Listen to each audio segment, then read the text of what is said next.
You are listening to In Conversation with Jenny and Mark. Well, hello everybody. I am the Reverend Mark Adams from St Margaret's Church, Barking. And I am the Reverend Jenny Adams from Holy Trinity, Prince Consort Road, South Kensington. Hello and welcome. Welcome back, everyone. This week, I'm going to go straight into it. We're looking at Advent 1, first Sunday of Advent. Yeah, Get the Happy wreath New Year. out, light the candles. Yeah, Happy New Year. Get the cat. Have you remembered your Advent crown?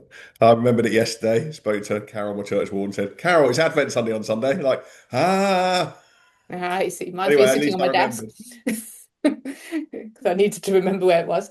So, yes, Advent, here we go. Which means we're moving into Matthew's Gospel by the looks of it, because we've definitely got Matthew today. So I had to go and put my Luke commentaries away and find my Matthew commentaries. We are for a few weeks, yes. Then we changed to John because I've been doing the Well, John rota. always comes and goes. He's always Mm. popping in, popping out. Just Just popping opening in. the door. Hello. Yeah. Hi, I'm still here. Fourth gospel. Okay, Matthew, Okay. the end of the world. It's the end of Matthew the world. Here we 24. go. It's the end Matthew of the world. 24, 36 to Okay, 44. here Are it you going to put it on comes. screen? I am going to put it on the screen. Are you going to read it? I'll read it.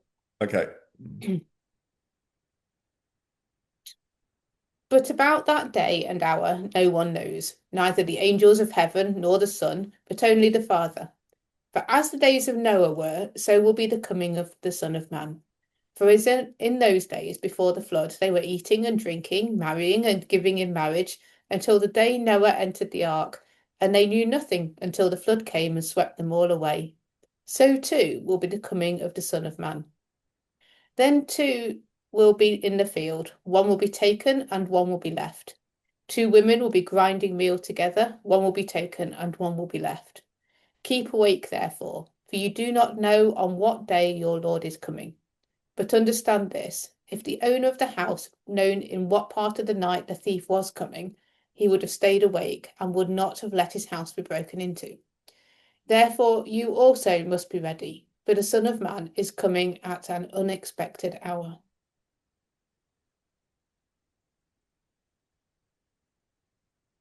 Okay. Okay. Do you know Okay. what? We do the end of the world, the rapture every year, and I am struggling this year to talk about it. Um, I'm distracted by Noah. I've been thinking a lot about what it must have been like to be Noah. So we'll perhaps come on to Sit- that. Sitting in But his I'm ark, hoping waiting you've for the got some rain. words of wisdom. Um, No, not really. I oh, mean, I good. think it's a Okay. fascinating. Well, we'll try. Well, we'll see. You never know. Some wisdom may emerge.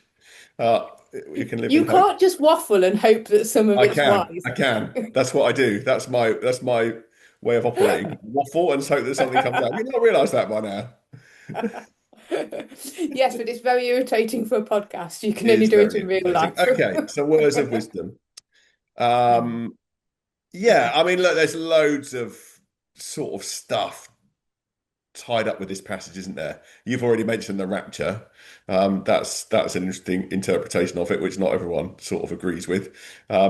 We've got we've got the whole thing about whether it's really talking about the end of the world or whether it's talking about the destruction of the temple or whether it's talking about both. You've got the whole thing about what does it mean to say that the Son doesn't know, and what does that mean for our Christology, which is about who Jesus is. And you've got the whole thing within that as well about everyone thinks they do know when the end of the world is going to be, and we're always predicting it, despite the fact that Jesus has clearly told us we don't know.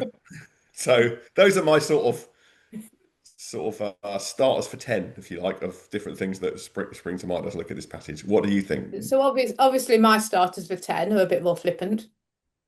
So Of course. of course, yes. So it reminds me a bit in the Vicar of Dibley when Alice asks Geraldine when he's coming because her mum wants to put the dinner on. And when Geraldine says, no, no, no, the whole point is we don't know. She goes, how rude. You can't just turn up unexpected. How rude.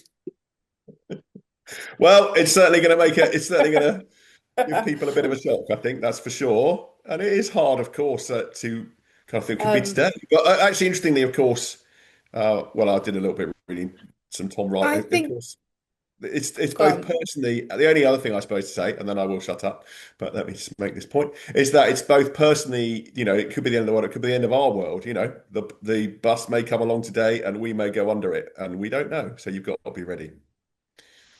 So That there you go. is, What are yeah, you going to say? that's true. That's cheery. Yeah, I didn't say it was Happy I didn't say Advent, not happy full of the Christmas joy, there, isn't full it? of the joy. I'm just saying that that's part of the message, and actually it is true. So go on, over Yeah, I to you. think over to me. I think we've mentioned before, but there is a whole series of Left Behind, and that we saw as youngsters. Well, I definitely saw as a youngster. Well, I didn't Um, really, but yeah, did you not? Did you not have the no. where it pretty much scares you into the kingdom of God rather than welcomes you in? It's like, and it has done. It's scarred me for life. I'm now in my 50s, and I can remember this film series that they showed me at Christian camp when I was 12, 13.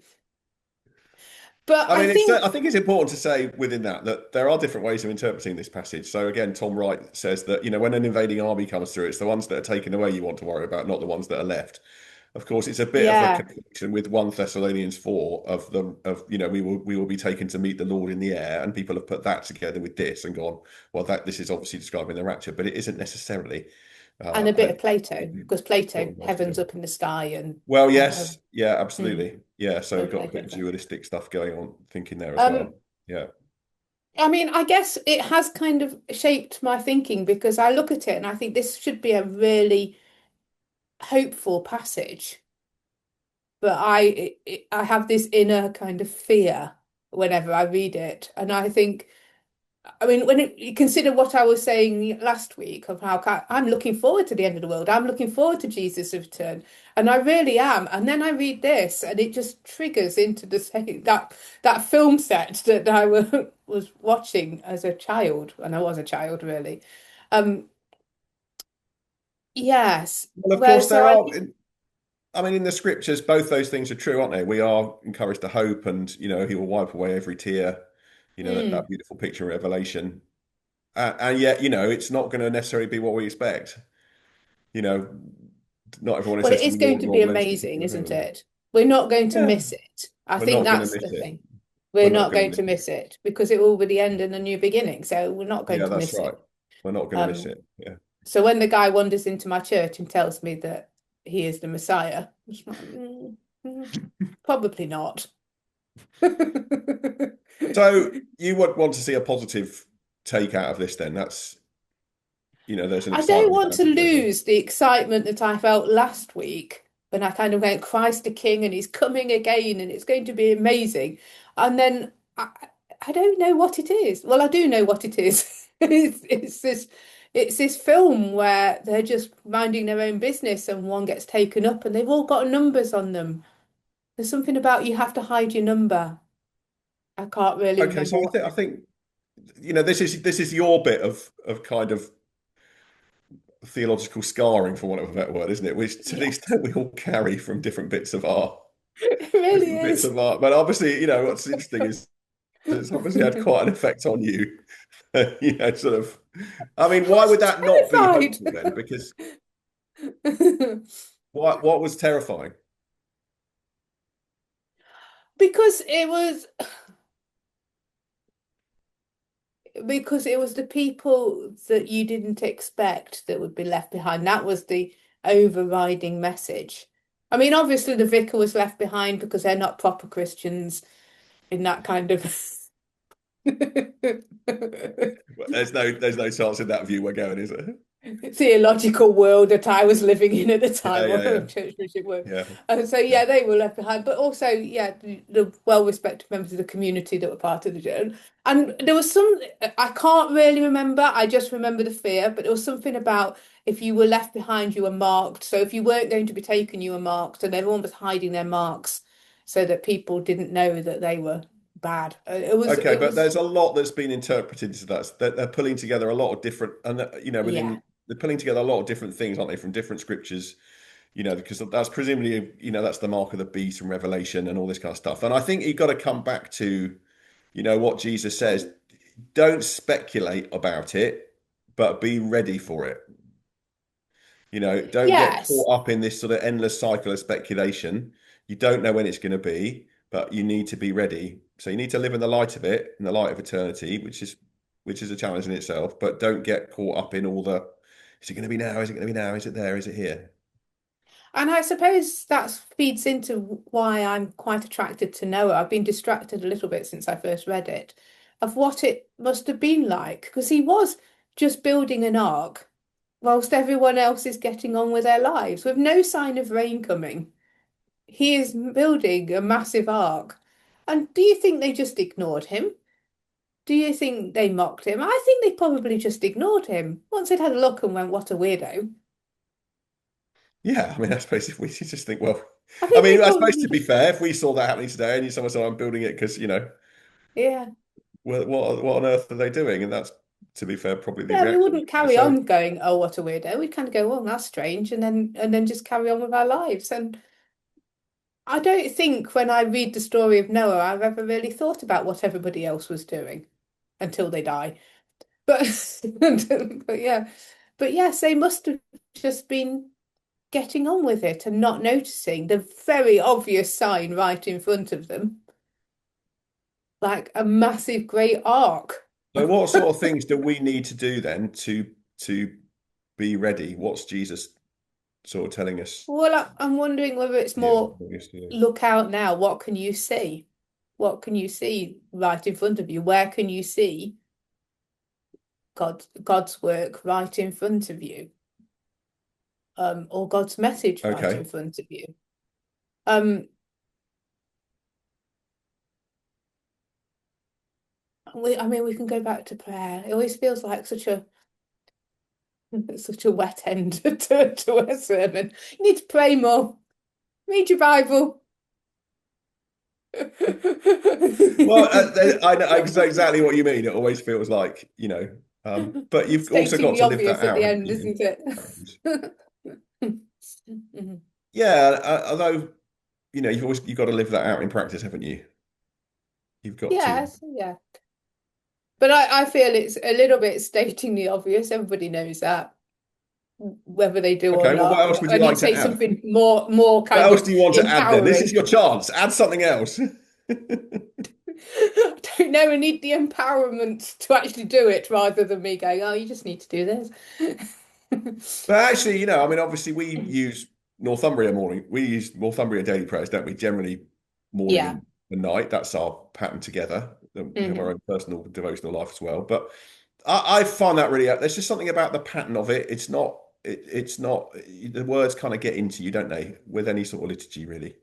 I think that's the advantage of using a sort of set series of prayers. They can help you do that. They remind you without you having to sort of just get lost in your own head, I think, around, um, you know, Yes. where God is, that this is God's world, that we live in the light of God's presence. And so I think, sometimes the kind of injunction, you're right, to go and pray kind of doesn't really help, because you kind of go, well, how do I do that? I mean, even the disciples struggle to do that, don't they? So, I think those sort of these different prayer resources that are around, whether that's the Church of England office or the Mm. Northumbria, or we've used David Adam one in the past, haven't we? There are lots of them around. Pray as you go as well, the little podcast we sometimes listen to. So I think there's lots of Yeah. helpful ways of doing that, which just help to bring your perspective back. And Um, it's okay to swap and change because and things it's get okay. Yeah, tiring, don't they? We think yeah, Northumbria is really good for us at the moment, but yeah, a year down the line, we'll be back to yeah, Church of yeah, England Daily Office, and then we'll do yeah. that And for a that was bit. good as Yeah. well. Yeah, that's right. Whatever keeps it fresh, really, I suppose it's the Yeah, yeah. um So, keep awake, keep awake. I mean, I do love some of the night prayer ones, and you do night prayer, and it's like, and the message is keep awake. You think, but I want to go to sleep. It always seems like a slight sort of, so all right, there are angels hovering around our bed or yeah, that's something, true. but That's true. I don't like that one. Um, but so yeah, keep awake, keep those disciplines, keep Mm. that focus, because it's very easy to get pulled away, isn't it? Even as maybe, as clergy, we're not immune to that. Yeah, absolutely. Life is busy. Our Yeah, heads are busy. It's yeah, difficult. you know, It's not so much going to sleep. Well, I suppose it's spiritually asleep, but I would call it more spiritually distracted now. yeah. Because it's not really sleep would be great. Lord can do a lot of things while we're asleep. Yes, that's true. What other things that Yeah. distract us? I think that's really interesting. Yes, But doom I scrolling. think You know, it's spiritual Facebook, distraction, TikTok. really. They're fun Mm. up to a point, but they can get very Mm. all-consuming, can't they? Can sort of send you to spiritually to sleep. Yeah. So do you think So, that would be, yeah, our conclusion, really? I mean, we've got 4 weeks of getting ready, so um, we don't want to peak too soon. yeah, I think look at the things that are going to help you to stay spiritually awake, I think is a really interesting reflection on it, isn't it? And all of those sort of different metaphors that Jesus is using, they're just pictures really they're different pictures of what it might be. And I think don't get too caught up into, is it the rapture? Am I going to be left behind? Am I going to have whatever this mark is? Or, Jesus is going to return. You're not going to miss it. You need to be spiritually awake and ready for it. What you see is not, don't get too caught up in, the wars and rumors of war stuff that we was talking about last week. Mm. And, you know, um, yeah, because you don't know when it's going to be. And I just suppose it's just interesting to end with this thing about, only the Father knows, in this sense, even the Son doesn't know, which is a bit of a staggering thing in a way, unless you're thinking that it's this, one of the things that I read just now that was quite helpful on this. Well, the Son in his earthly, at that moment, he's not Well, carrying all that that's how I information would around in have his head. taken it. Yeah. So he's Yeah. not carrying all that information around it. So he's fully human. And that's also part of the divinity, I the think that's true humanity. anyway, because there were some other bits that he said as though they were going to happen imminently. They didn't. I'm not sure that Jesus has, in his humanly form, had the timeline. Well, yeah, and lots of debates about that, which we probably Mm, haven't got time to get into now. no. But I think it's certainly interesting it speaks to his humanity as well as his divinity, doesn't it? That at this Yeah. point, when he's saying it, he doesn't know. And even so don't get caught up in all the speculation. And I think that's a really important message for it's that balance, isn't it? Don't get caught up in all the speculation, which some people run wild with, not least some of the films that you've been Mm, mentioning, but don't go to sleep either. There's somewhere in between those, isn't it? I think, which is yeah. important. I'm going to wrap it up there. I think that don't say anymore. I think that's what you need to know. That's it. Okay, we'll leave it there. Thank you again for listening. I don't think I'm going to say we're not doing this next week. We're going to have a week off. We've got a few things going on. So we're not going Yeah, to do it next week, but we will be back again with some thoughts in for Advent 3, as it will be by then. But we thanks for will. listening today Right. and Thanks all. Take care. enjoy Yeah. Advent Sunday. Take care. Bye-bye. Take care. Bye bye. Thank you for listening to In Conversation with Jenny and Mark. Please subscribe for more episodes on all the usual podcast platforms.